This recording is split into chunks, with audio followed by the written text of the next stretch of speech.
मैं डॉक्टर सुशीला का सहायक प्राध्यापक भूगोल, शासकीय बिलासा कन्या स्नातकोत्तर महाविद्यालय बिलासपुर। आज हम चर्चा करेंगे नगरों का आवासीय क्षेत्र, रेजिडेंशियल एरिया ऑफ सिटीज़। ये MA 4th सेमेस्टर में अर्बन ज्योग्राफी की यूनिट 4 में ये टॉपिक दिया गया है।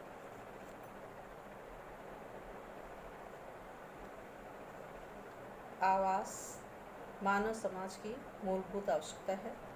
नगरीय जीवन में सुविधा संपन्न आवासों का इतिहास नगरों की उत्पत्ति और विकास का अभिन्न अंग रहा है। यह नगरों की पहचान का आधार भी रहा है, क्योंकि नगरीय समाज हमेशा वर्गीकृत उत्कृष्ट आवासों की रचना में सतत जुड़ा रहा है। प्राचीन काल से लेकर के आधुनिक काल तक नगर के भूमि उपयोग में आवासीय क्षेत्रों की हिस्सेदारी अन्य कार्यों की तुलना में सर्वाधिक रही है। आवासीय गृहों के ऊर्ध्वाधर विस्तार के बावजूद अधिकांश नगरों की कुल निर्मित भूमि का 40 से 50% भाग आवासीय गृहों में प्रयुक्त होता रहा है। स्वस्थ कार्यशील जनसंख्या के लिए सुविधा संपन्न आवासीय गृह प्रथम आवश्यकता है। यही कारण है कि नियोजित नगरों में उत्कृष्ट क्षेत्रों का उपयोग आवासीय गृहों के लिए किया जाता है, लेकिन अनियोजित नगरों में या अधिक जनसंख्या के दबाव के कारण अनुपयुक्त क्षेत्र में आवासीय विकास नगर के लिए स्थायी समस्या बन जाता है। आधुनिक काल में नगरों में अप्रत्याशित जनसंख्या वृद्धि के कारण ऐसी परिस्थितियां नगरीय जीवन के लिए संकट बन गई हैं।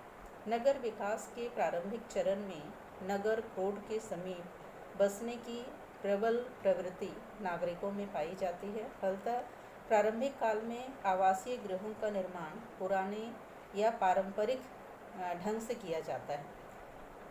जब नगर फैलकर बृहद रूप ग्रहण करने लगता है तो ये नए आवासीय क्षेत्र बाहरी क्षेत्र में नई सुविधाओं के साथ निर्माण किया जाता है। और वास्तविकता यह है कि जो केंद्रोपसारी शक्ति है, बल है, उसके प्रभाव में नगर के जो मध्यवर्ती भाग हैं उसके आवासीय क्षेत्रों में निवासित उच्च वर्ग बढ़ती भीड़, कम सुविधा और खुले वातावरण में रहने की अभिरुचि के कारण नगर के बाह्य भाग में जहाँ पर नवनिर्मित आवासीय क्षेत्र है उन क्षेत्रों की ओर स्थानांतरित होने लगते हैं। इसी के संबंध में एक विद्वान है हेराल्ड कार्टर। उनका कथन है, गरीब तबके के लोग नगर के भीतर अधिक भूमि मूल्य के क्षेत्र में निवास करते हैं, जबकि धनी वर्ग के लोग नगर के बाहर सस्ती भूमि के क्षेत्र में रहते हैं। ये हेराल्ड कार्टर का कथन है। और यही कारण है कि नगरों के जो रिहायशी क्षेत्र हैं उन रिहायशी क्षेत्र आय वर्ग के अनुसार रिहायशी क्षेत्रों को हम 3 वर्गों में विभाजित करते हैं। एक उच्च आय वर्ग, मध्यम आय वर्ग और निम्न आय वर्ग, उनका आवासीय क्षेत्र, ये 3 वर्गों में विभाजित किया जा सकता है। इसके साथ साथ हम देखते हैं आवासीय क्षेत्रों का बिलगांव में सामाजिक, धार्मिक, राजनीतिक कारणों का भी प्रभाव रहता है।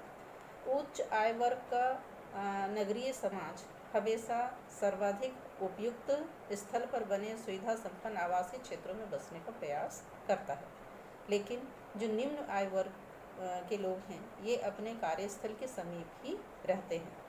भारत में नगर के बाहर स्थापित कारखानों के निकट मजदूरों की बस्तियां या नगर रोड में कार्यरत श्रमिकों की बस्तियां कम सुविधाओं के साथ रहते हैं। इसी प्रकार नगरों में रोजगार की तलाश में आने वाले जो ग्रामीण जनसंख्या है ये कम आय वाली दशा में गंदी बस्तियों में रहना पसंद करती है। तो इस तरह हम देखते हैं कि जो आवासीय क्षेत्र है, जो कि मानव समाज है उसकी ये मूलभूत आवश्यकता है। आगे हम देखते हैं नगरों की आवासीय संरचना।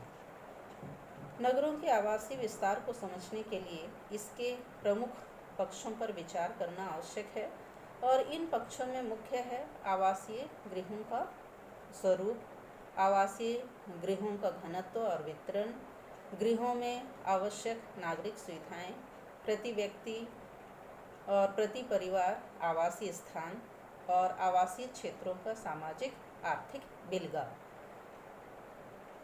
तो जैसा हम देखते हैं कि इन पक्षों का जो भौगोलिक विश्लेषण है ये नगरीय जीवन शैली को समझने में सहायक होता है। विश्व के लगभग सभी देशों में नगरीय जनसंख्या में अप्रत्याशित तरीके से वृद्धि हुई है, जिसके कारण आवासीय कठिनाइयां भी बढ़ी हैं। भारत के महानगरों में आवासीय समस्या का प्रमाण इस लक्ष्य से लगाया जा सकता है कि यहाँ अधिकांश जो बड़े नगर हैं उन नगरों की 1/3 से अधिक जनसंख्या गंदी बस्तियों में निवास करती है, जैसे मुंबई 44%, कलकत्ता 40%, दिल्ली 38%, चेन्नई 40%। इस तरह हम देखते हैं कि ये इतने प्रतिशत जो जनसंख्या है वो गंदी बस्तियों में निवास करती है। और इसी से हम लगा सकते हैं कि जितनी अधिक मात्रा में जनसंख्या में वृद्धि हो रही है उसके साथ साथ उतने ही गंदी बस्तियों में या इस प्रकार के जो आवासीय क्षेत्र हैं, निम्न आय वर्ग के लोग हैं, इन आवासीय क्षेत्रों में निवास करते हैं। आगे हम देखते हैं, जब हम आवासीय संरचना की बात करते हैं तो उसमें जो प्रमुख चीज़ें हैं आवासीय गृहों का प्रकार, अर्थात ये आवासीय संरचना को समझने के लिए नगर के विविध प्रकार के गृहों का जो प्रकार है उसको समझना पहला चरण है। जैसे हम गृहों के प्रकार को समझने के लिए उनकी आयु, उनके निर्माण में प्रयुक्त सामग्री, उनकी वास्तुकला, उनके अंदर आवासीय क्षेत्र, उनका घनत्व, उनकी लंबाई, चौड़ाई, ऊंचाई, उनके आगे पीछे की खाली भूमि, उनमें उपलब्ध जीवन उपयोगी सुविधाएं जैसे जल आपूर्ति, रोशनी, स्नानागार, संडास या रसोई घर और गमनागमन की सुविधा। तो इसके आधार पर इस प्रकार के जो गमनागमन की जो सुविधाएं हैं, इसके आधार पर जो आवासीय गृह हैं या ये जो प्रमुख पक्ष हैं, उन पक्षों के आधार पर हम आवासीय संरचना को समझ सकते हैं। और आवासीय गृहों के प्रकार के निर्धारण में अनेक भूगोलवेताओं के द्वारा कई तरह के प्रयास किए गए हैं, लेकिन जो क्षेत्रीय विविधता है उस विविधता के कारण विश्व स्तरीय वर्गीकरण करना संभव नहीं है। फिर भी गृहों के वर्गीकरण में जो प्रयुक्त सामग्री है उस सामग्री के आधार पर दीवार का स्वरूप, छत का स्वरूप, गृहों के आकार, लंबाई, चौड़ाई, ऊंचाई और आवासीय सुविधा के आधार पर बनाया जा सकता है। भारत में स्वयं के मकान के प्रति अधिक अभिरुचि देखी जाती है, जबकि पश्चिमी देशों में यदि हम देखें तो ऐसी प्रवृत्ति कम है। यही कारण है कि अमेरिका में 20% नगरीय जनसंख्या औसतन अपना मकान बदलती है। भारत के संदर्भ में नगरीय गृहों के प्रकार को समझने के लिए हम पटना महानगर के अध्ययन के आधार बना करके हम इसका अध्ययन कर सकते हैं। पटना जो बिहार की राजधानी है, यहाँ की लगभग 60.8% भूमि आवासीय गृहों के अंतर्गत आता है। यहाँ पर कच्चे, पक्के, झोपड़े, एक मंजिला, बहुमंजिला, बंगलानुमा, ये विविध प्रकार के आवासीय गृह यहाँ पर पाए जाते हैं। इसी तरह से भारत के अन्य नगरों में भी कुछ ऐसे ही स्थितियाँ देखने को मिलती हैं। पटना के आवासीय गृहों को प्रयुक्त सामग्री के आधार पर, प्रयुक्त निर्माण सामग्री के आधार पर 7 वर्गों में विभक्त किया गया है। इसमें जो पहला प्रकार है ये है ईंट की दीवार और छत वाला एक मंजिला गृह। अर्थात इसमें हम देखते हैं ईंट की दीवार और एक छत वाला एक मंजिला जो मकान है वो एक तरह का मकान है या एक प्रकार का इसको निर्माण सामग्री के आधार पर आवासीय क्षेत्रों का या गृहों को वर्गीकृत किया गया है। दूसरा प्रकार है ईंट की दीवार एवं छत वाला 2 मंजिला भवन। तीसरा है ईंट की दीवार एवं छत वाला बहुमंजिला भवन। इसी तरह से ईंट की दीवार एवं खपरेल की छत वाला भवन, मिट्टी की दीवार और खपरेल की छत वाला भवन, मिट्टी की दीवार और उसकी छत वाला आवासीय भूमि। और इसी तरह हम देखते हैं 7वां है मिट्टी की दीवार एवं खपरेल की छत वाला भवन। और जैसे हम देखते हैं कि ये जो पटना सिटी है, पटना सिटी में हम देखते हैं उत्तर पश्चिम और पश्चिमी क्षेत्र में, जहाँ पर बहुमंजिले भवन, जो मकानों की जो क्वालिटी है ये बहुत ही उच्च क्वालिटी बहुमंजिले भवन पटना शहर के पश्चिमी भागों में है। जबकि पूर्वी भागों में हम देखते हैं बहुत कम या जो खपरेल या दीवार, मिट्टी की दीवार खपरेल वाले भवन पूर्वी क्षेत्रों में उस आकार के गृहों का आकार वहाँ पर इस तरह से पाया जाता है। तो पटना शहर का हम अध्ययन करें, ये एक मॉडल के तौर पर हम लेते हैं, लेकिन भारत के अन्य जो क्षेत्र है उन क्षेत्रों में भी इसी तरह के लगभग स्वरूप पाए जाते हैं। तो सामान्य रूप से हम देखते हैं कि जो गृह है उसको 5 वर्गों में रखा जा सकता है। पहला है बंगलानुमा मकान, जब बड़े पैमाने पर या जहाँ पर उच्च आय वर्ग के लोग इन क्षेत्रों में निवास करते हैं, काफ़ी बड़ी भूमि होती है। दूसरा हम देखते हैं बहुमंजिला मकान, जिसमें कई मंजिलों के मकान होते हैं। तीसरा है एक मंजिला मकान। चौथा है खपरेल और टीन के मकान। और 5वां है छप्पर के मकान, अर्थात खपरेल और छप्पर के मकान जिसे कच्चा मकान कहते हैं।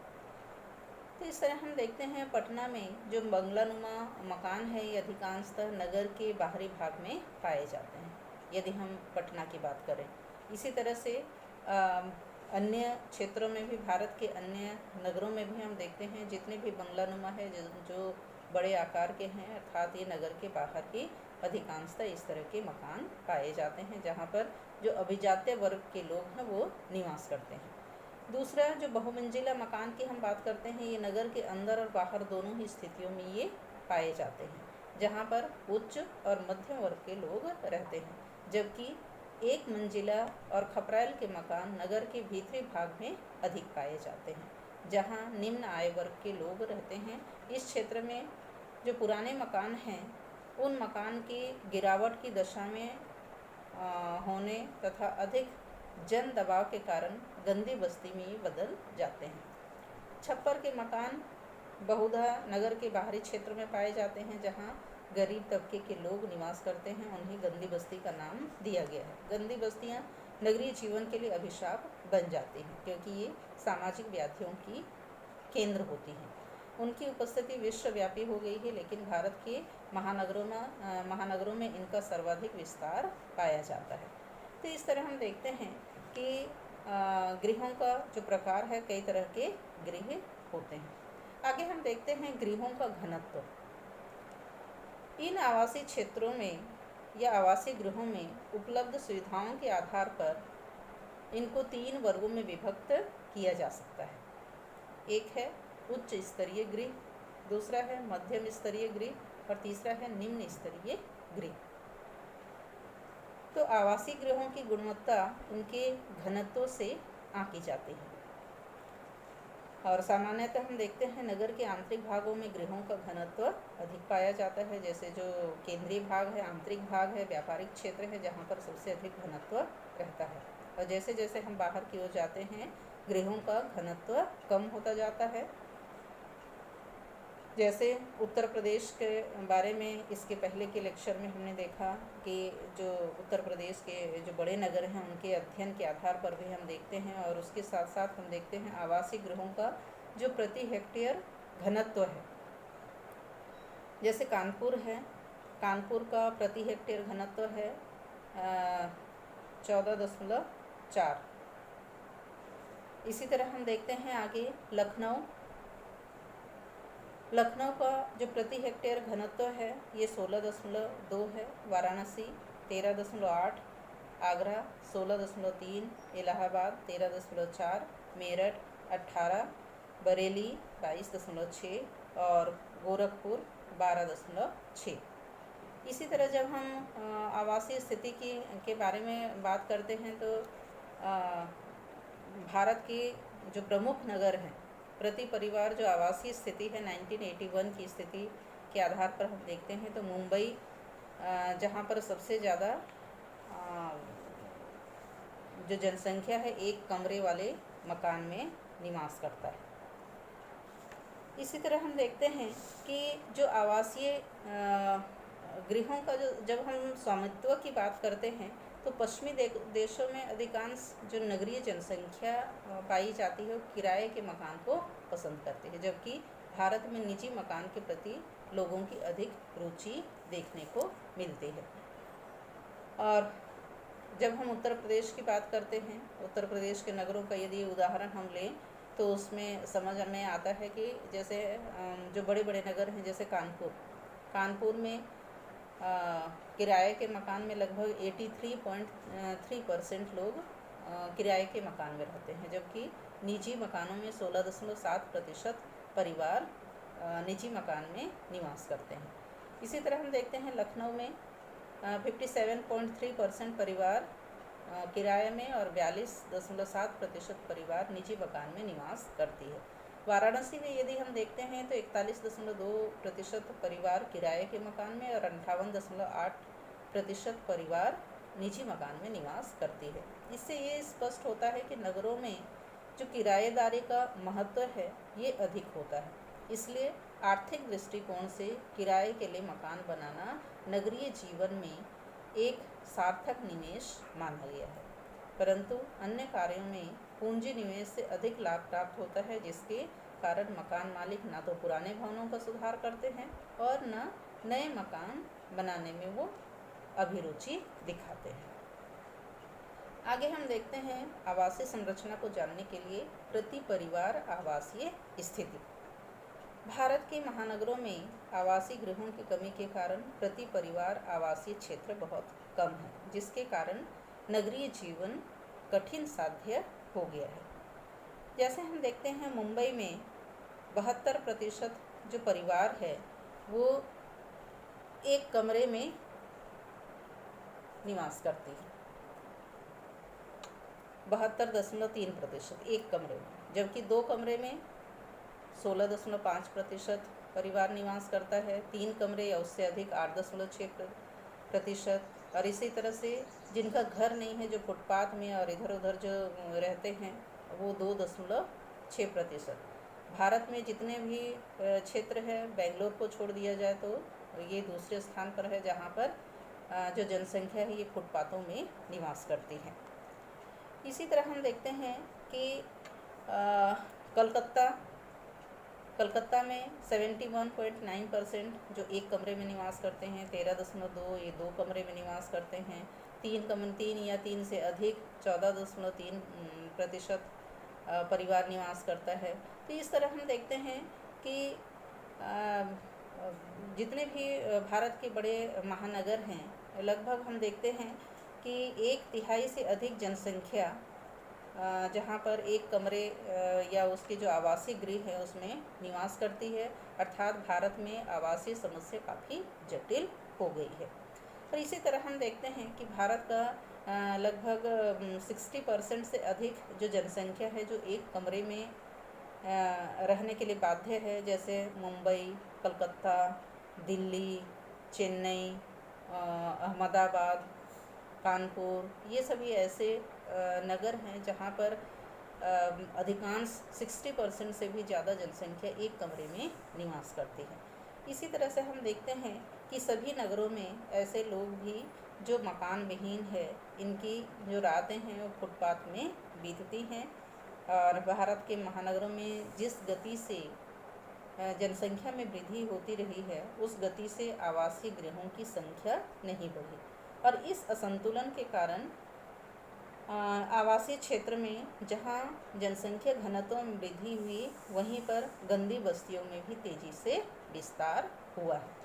तो इस तरह हम देखते हैं जबकि ये 1981 का ये आंकड़ा है, लेकिन फिर भी हम देखें कि यहाँ पर जिस तरह से एक कमरे का जो मकान है वो सर्वाधिक है, उसके बाद 2 कमरे का मकान है, और 3 कमरे या उससे अधिक ये उससे और कम है, और गृह विहीन जो परिवार है ये भी सड़कों पर या फुटपाथों पर ये निवास करता है।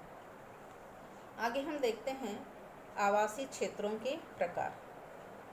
नगरीय सीमा में अवस्थित आवासीय गृहों की आयु, आंतरिक आवासीय सुविधा, नगरीय सेवाएं, भौतिक परिवेश और मकान किराए को ध्यान में रखकर नगरों में आवासीय क्षेत्रों को मुख्य रूप से 4 वर्गों में बांटा जा सकता है या बांटा जाता है।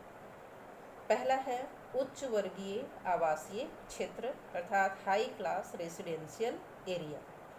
इस वर्ग के आवासीय क्षेत्रों में नवनिर्मित बहुमंजिला मकान, एक मंजिला तथा बंगलानुमा मकानों की प्रधानता होती है, जो सामान्यतः नगर के सबसे अच्छे स्थल पर और अच्छे परिवेश में ये स्थित होते हैं। यहाँ मकानों का किराया ऊंचा होता है। यही कारण है कि अधिक आय वर्ग के लोग ही यहाँ पर निवास करते हैं। ऐसे क्षेत्रों में सभी नागरिक सुविधाएं, यातायात, जल आपूर्ति, जल निकासी, विद्युत आपूर्ति, सफाई और खुलापन उच्च स्तरीय होती है। पश्चिमी देशों के नगरों में इस वर्ग के आवासीय क्षेत्र सबसे सुविधायुक्त होता है, जिसे नगर का पॉश इलाका कहा जाता है। दूसरा हम देखते हैं उच्च मध्यम वर्गीय आवासीय क्षेत्र, high middle class residential area. ऐसे आवासीय क्षेत्रों में नए बने मकान जो एक मंजिला और बहुमंजिला आकार प्रकार के होते हैं, ऐसे आवासीय क्षेत्र नगर के अंदर और बाहर दोनों स्थितियों में पाए जाते हैं। नवनिर्मित नियोजित आवासीय कॉलोनी इसी प्रकार की होती है। यहाँ भी मकान किराया अधिक होता है, जिसके कारण उच्च मध्यम वर्ग इसे पसंद करता है। तीसरा हम देखते हैं मध्यम वर्गीय आवासीय क्षेत्र, मिडिल क्लास रेसिडेंशियल एरिया। इस प्रकार के आवासीय क्षेत्र खंडों में अधिकांशतः नगर के आंतरिक भागों में पाए जाते हैं, जहां पुराने मकानों में कम किराया के कारण मध्यम वर्गीय समाज अधिक संख्या में निवास करता है। नगर के बाहर निर्मित जो श्रमिक कॉलोनी है, इसको भी इसी वर्ग में रखा जाता है। यहाँ पर काम चलाऊ नगरीय सुविधाएं उपलब्ध होती हैं। लास्ट में हम देखते हैं चौथा निम्न स्तरीय आवासीय क्षेत्र, लो क्लास रेसिडेंशियल एरिया। नगर के अंदर कच्चे पक्के जो पुराने भवन हैं, जो गिरावट की दशा में पहुंच गए हैं, तथा बाहरी भाग की जो झोपड़पट्टियां हैं, ये इसी वर्ग में आती हैं। यहाँ गरीब तबके के लोग न्यूनतम नगरीय सुविधाओं के बावजूद यहाँ पर निवास करने के लिए बाध्य होते हैं। ऐसे आवासीय क्षेत्रों को गंदी बस्ती या स्लम एरिया का नाम भी दिया गया है। भारत के महानगरों में इनकी सर्वाधिक उपस्थिति पाई जाती है। जैसे 44% जो मुंबई में है, 40% कलकत्ता में है। इस तरह से जो स्लम एरिया है, गंदी बस्ती है, लगभग सभी महानगरों में इस तरह के, जहाँ पर निम्न आय वर्ग के लोग हैं, गरीब तबके के लोग हैं, जो इन क्षेत्रों में निवास करते हैं। आगे हम देखते हैं आवासीय क्षेत्रों का सामाजिक स्वरूप। नगरों के आवासीय क्षेत्रों का सामाजिक पक्ष भी महत्वपूर्ण है।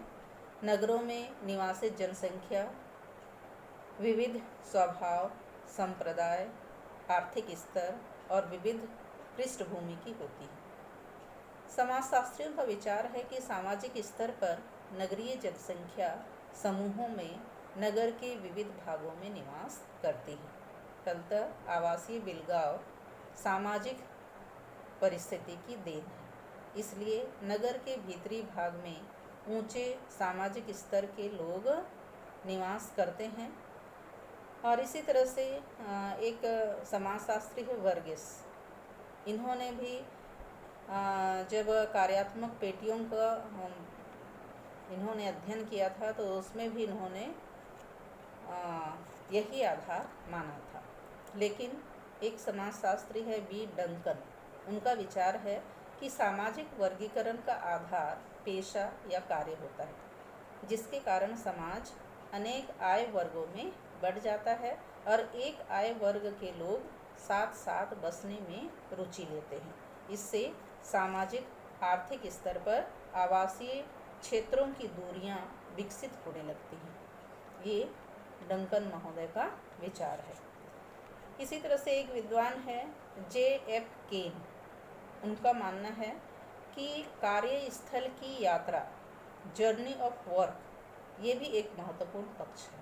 जर्नी ऑफ वर्क जो आवासीय बिलगाव को प्रभावित करता है। उच्च आय वर्ग का जो श्रमिक है वो नगर के बाहर रहकर केंद्रीय भाग तक की लंबी कार्यस्थल की यात्रा करता है, जबकि कम आय वर्ग का श्रमिक कार्यस्थल के समीप रहने की प्रवृत्ति दिखाता है। भारत में आवासीय क्षेत्रों की बिलगाव की प्रक्रिया पश्चिमी देशों की या पश्चिमी क्षेत्रों के नगरों से भिन्न है। यहाँ जातीय या सांप्रदायिक शक्तियाँ अधिक प्रबल होती हैं, जिसके कारण विविध आर्थिक स्तर के लोग सांप्रदायिक बंधन के कारण एक साथ बसने में अधिक रुचि दिखाते हैं।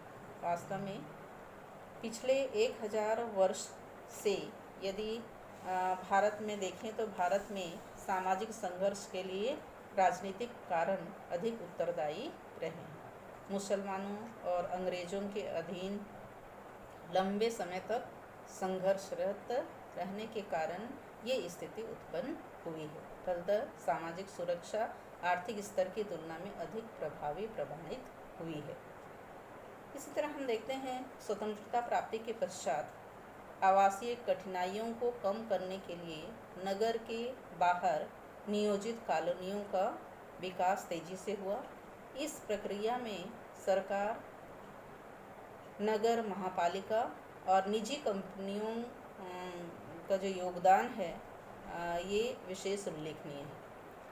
प्रमुख रूप से हम देखते हैं आर्थिक स्तर के अनुसार ऐसी कॉलोनियों का विकास हुआ है और सभी सुविधाओं से युक्त ऐसी कॉलोनियों का विकास निजी निवेशकों के द्वारा भी सभी बड़े नगरों में किया जाने लगा है।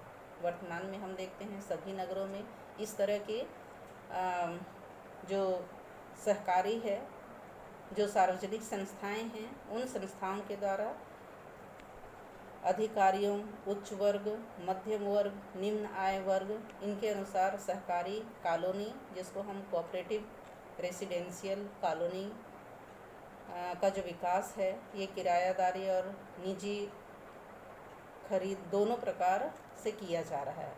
आजकल हम देखते हैं कि भारत में लगभग सभी नगरों में इस प्रकार की स्थिति देखने को मिलती है, अर्थात सार्वजनिक तौर पर भी कई सारे ऐसे कॉलोनी को डेवलप किया जा रहा है और इसी तरह से जो प्राइवेट सेक्टर है ये भी कॉलोनी डेवलप करके लोगों को प्रदान कर रही है। और ऐसे आवासीय क्षेत्र अधिकांशतः नगर के जो बाहरी क्षेत्र हैं उन क्षेत्रों में, उन भागों में पाए जाते हैं। लेकिन कुछ बड़े नगरों में हम देखते हैं पड़ोसी इकाई,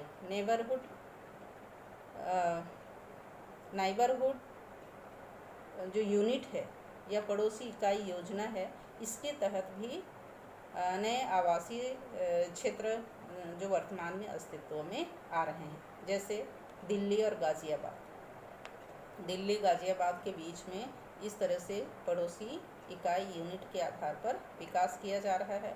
इसी तरह से कई सारे उदाहरण आपको देखने को मिल जाएंगे। इलाहाबाद में जो सिविल लाइंस है, अपने छत्तीसगढ़ में यदि हम देखते हैं दुर्ग भिलाई के बीच में, पहले दुर्ग और भिलाई के बीच की दूरी, रायपुर और भिलाई के बीच की जो दूरियां हैं वो काफ़ी दूर थी, लेकिन वर्तमान में पड़ोसी इकाई योजना के तहत ये सभी एक दूसरे से, जो नगर हैं, एक दूसरे से मिल जा रहे हैं। इसी तरह हम देखते हैं कि भारतीय नगरों में जो आवासीय क्षेत्र हैं, आवासीय क्षेत्रों की बिलगाव की जो प्रक्रिया है ये बहुआयामी होने के कारण आवासीय गृहों का जो क्षेत्रीय वितरण है कोई विशेष प्रारूप नहीं बना पाया है।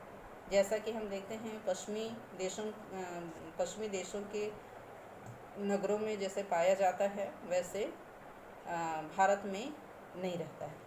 ये बेंगलोर नगर का आवासीय गृह है और इसमें हम देखते हैं कि जो उत्तर पश्चिम है और दक्षिण पूर्व, ये दो प्रखंड है, दो खंड हैं जो उच्च स्तरीय आवासीय क्षेत्र का है। ज़्यादा डार्क है, ये उच्च स्तरीय आवासीय क्षेत्र है, जबकि अन्य वर्ग का जो आवासीय क्षेत्र है ये अनेक टुकड़ों में विभिन्न भागों में फैला हुआ है या वितरित है। इस तरह से हम देख रहे हैं कि जो पश्चिमी भाग है, संपूर्ण पश्चिमी भाग, दक्षिणी भाग, जो अलग अलग वर्ग का आवासीय क्षेत्र है, अलग अलग टुकड़ों में विभाजित है। इसी तरह से हम देखते हैं जो पश्चिमी भाग है, बेंगलोर का जो पश्चिमी क्षेत्र है, यहाँ पर नगर की सबसे बड़ी गंदी बस्ती है या गंदी बस्ती निवास करती है, जहाँ पर गरीब तबके के लोग अन्य प्रांतों से आकर के यहाँ पर रहते हैं, जिसमें सबसे अधिक तमिलनाडु और आंध्र प्रदेश से आए लोग यहाँ पर रहते हैं। और इस तरह हम देखते हैं ये कम आय होने के कारण ऐसे परिवेश में रहने के लिए लोग बाध्य होते हैं। तो इस तरह हम देखते हैं जो आवासीय स्थिति है, भारत की आवासीय स्थिति या आवासीय क्षेत्र, जिसमें कई सारे पक्ष हैं और इन पक्षों के आधार पर हम इसका अध्ययन कर सकते हैं।